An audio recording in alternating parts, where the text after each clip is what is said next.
നേരത്തെ ഇക്വഡോർ ഒരു സമാധാനപരമായി ജീവിക്കുന്ന രാജ്യമായിരുന്നു. അയൽ രാജ്യങ്ങളായ കൊളംബിയയിലും മറ്റുമൊക്കെ തന്നെ വൻതോതിൽ അധോലോക പ്രവർത്തനങ്ങൾ നടക്കുമ്പോൾ ഇവിടെ പൊതുവെ ശാന്തമായിരുന്നു. എന്നാൽ വർഷങ്ങൾ കഴിഞ്ഞപ്പോൾ അവിടങ്ങളിൽ പ്രവർത്തിക്കുന്ന പല അധോലോക നേതാക്കന്മാരും സ്വന്തം രാജ്യത്ത് നിൽക്കക്കള്ളില്ലാതെ വന്ന സമയത്ത് അല്ലെങ്കിൽ പരസ്പരം ഏറ്റുമുട്ടുന്ന സമയത്തൊക്കെ തന്നെ അവർ സുരക്ഷിത താവളം തേടിയാണ് ഇക്വഡോറിലേക്ക് എത്തിയത്. ഇവിടുത്തെ തുറമുഖങ്ങൾ കേന്ദ്രീകരിച്ചാണ് ഇവർ പലപ്പോഴും ഇത്തരം കള്ളക്കടത്ത് ഉൾപ്പെടെയുള്ള അധോലോക പ്രവർത്തനങ്ങൾ നടത്തിയിരുന്നത്. പലപ്പോഴും മാഫിയ സംഘങ്ങൾ തമ്മിലും ഏറ്റുമുട്ടലുകൾ നടക്കാറുണ്ട്.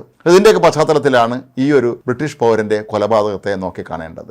ഈ മേഖലയിലേക്ക് ആവശ്യമില്ലാതെ യാത്ര ചെയ്യരുത് എന്ന് സർക്കാർ തന്നെ നേരത്തെ പലവട്ടം പ്രഖ്യാപിച്ചിട്ടുള്ളതാണ്. 2012 ഇവിടെയുള്ള കൊയോബെനോ പ്രകൃതി സംരക്ഷണ കേന്ദ്രത്തിൽ കാനോയിങ് നടത്തുന്നതിനിടെ ഒരു ബ്രിട്ടീഷ് യുവതിയെയും അവരുടെ പുരുഷ സുഹൃത്തിനെയും ഈ മാഫിയ സംഘങ്ങൾ തട്ടിക്കൊണ്ടുപോയിരുന്നു. ഇവരെ ബലം പ്രയോഗിച്ച് വലിച്ചിഴച്ച് കൊണ്ടുപോകുന്നത് കണ്ട ഒരു കർഷകൻ പോലീസിന് വിവരം അറിയിച്ചതിനെ തുടർന്നാണ് പോലീസ് സംഘമെത്തി ഇവരെ രക്ഷപ്പെടുത്തിയത്. അതല്ലെങ്കിൽ ഉറപ്പായും ഇവരെയും കൊല്ലുമായിരുന്നു.